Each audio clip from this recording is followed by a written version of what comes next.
नमस्कार। आज हम बात कर रहे हैं काम के मूल्य पर। हमारे पास जो सामग्री है उसमें कहानियों और उदाहरणों के जरिए समझाया गया है कि लोग किस किस तरह के कामों में लगे हैं और उनका मतलब क्या है हमारी जिंदगी में। जी। स्वामी विवेकानंद ने कहा था, जब कोई काम कर रहे हो तो उसे पूजा समझो। तो इसी सोच के साथ देखते हैं ये सामग्री क्या कहती है। बिल्कुल। और ये सामग्री हमें थोड़ा सोचने पर मजबूर करती है कि काम को हम देखते कैसे हैं। मतलब मोटे तौर पर दो तरह की गतिविधियां दिखती हैं इसमें। हाँ। एक तो वो जिनके बदले सीधा सीधा पैसा मिलता है, और दूसरी वो जो शायद हम प्यार, देखभाल या समाज के लिए करते हैं। देखते हैं जरा इनको। ठीक है। तो सामग्री में कहानी है अन्नू और कबीर की। उसमें कई उदाहरण हैं, जैसे गीता आंटी वायुसेना में पायलट हैं, उनको तो वेतन मिलता है। हाँ, वो आर्थिक गतिविधि हुई। और अन्नू के माता पिता की दुकान है, उससे आमदनी होती है। रोहन सॉफ्टवेयर इंजीनियर है, उससे तनख्वाह मिलती है। तो ये सब मतलब आर्थिक हो गए। हाँ बिल्कुल। सामग्री इन्हें आर्थिक गतिविधि ही कहती है। आसान भाषा में कहें तो वो काम जिनसे पैसा जुड़ा है या पैसा कमाने के लिए किए जा रहे हैं। जैसे बाजार में कोई किसान अपनी उपज बेचे, या वकील अपनी फीस ले, फैक्ट्री में मजदूर काम करे, ये सब इसी में आते हैं। अच्छा, समझ गई। पर उसी कहानी में कबीर के दादाजी भी हैं। वो तो पड़ोस के बच्चों को मुफ्त में भूगोल पढ़ाते हैं। और अन्नू की माँ है, वो एक ग्रुप में बुनाई सिखाती हैं बिना पैसे लिए।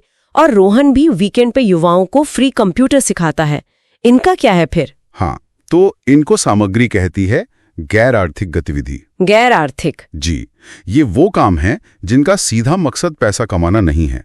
ये अक्सर मतलब देखभाल, प्यार, समाज सेवा, या कई बार तो बस अपनी खुशी के लिए किए जाते हैं। जैसे घर पर कोई खाना बना रहा है परिवार के लिए। बिल्कुल। या बच्चों को होमवर्क में मदद करना, या किसी दोस्त की मदद कर देना। इसमें पैसा नहीं दिखता, पर इनका महत्व वो कम नहीं है बिल्कुल। ये बात तो है। अच्छा, वापस आर्थिक गतिविधियों पर आते हैं। एक और कहानी है काव्या की। उसके चाचा बुलडोजर चलाते हैं, वेतन मिलता है उन्हें। हाँ, आर्थिक। चाची डाकघर में काम करते हैं, उन्हें भी वेतन मिलता है। और वो शाम को ऑनलाइन ट्यूशन भी पढ़ाती हैं, उससे फीस लेती हैं। तो यहाँ पैसे कमाने के तरीके अलग अलग हैं। बिल्कुल। और देखिए, एक और दिलचस्प उदाहरण है साहिल का। वो खेत मजदूर है। अच्छा। उसे मजदूरी में कुछ तो नकद मिलता है और कुछ आम मिल जाते हैं, मतलब फसल का हिस्सा। ओह, तो पैसे के बदले चीज मिल रही है। हाँ, इसे कहते हैं वस्तु के रूप में भुगतान, या पेमेंट इन काइंड। ये भी आर्थिक गतिविधि ही है, बस भुगतान का तरीका थोड़ा अलग है। तो देखिए, वेतन, फीस, मजदूरी या फिर वस्तु के रूप में भुगतान, ये सब आर्थिक लेन देन के ही रूप हैं। और इसी सिलसिले में मूल्य वृद्धि या वैल्यू एडिशन की बात भी है। राजेश बढ़ई का उदाहरण है। हाँ, वो बड़ा अच्छा उदाहरण है। वो 600 रुपए की लकड़ी खरीदता है और कुर्सी बनाकर 1000 रुपए में बेच देता है। तो ये जो 400 रुपए का फर्क आया, ये क्या है? ये 400 रुपए जो है वो असल में राजेश के हुनर, उसकी मेहनत और उसके समय का मूल्य है। एक तरह से मौद्रिक मूल्य। अच्छा। उसने साधारण सी लकड़ी को एक काम की चीज, एक कुर्सी में बदल दिया।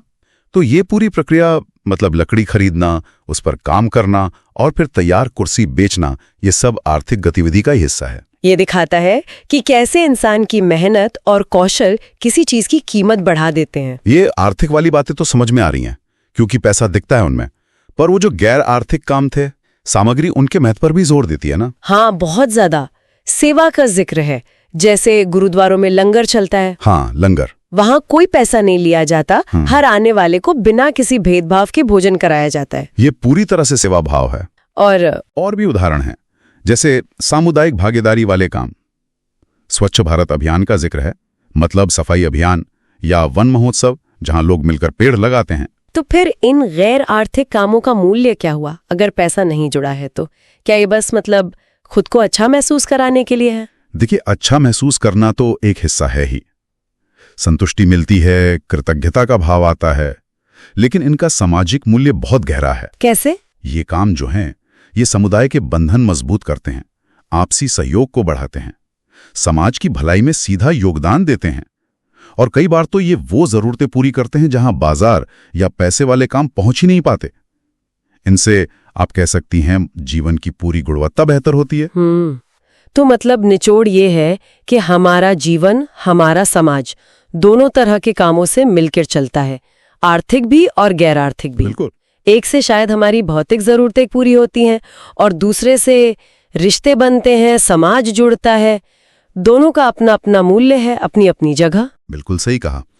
और जाते जाते एक सवाल छोड़ जाते हैं शायद। समाग्री ने काम को बड़े तौर पर पैसे के आधार पर बांट दिया, आर्थिक और गैर आर्थिक। हाँ। पर क्या ये बंटवारा अपने आप में काफी है?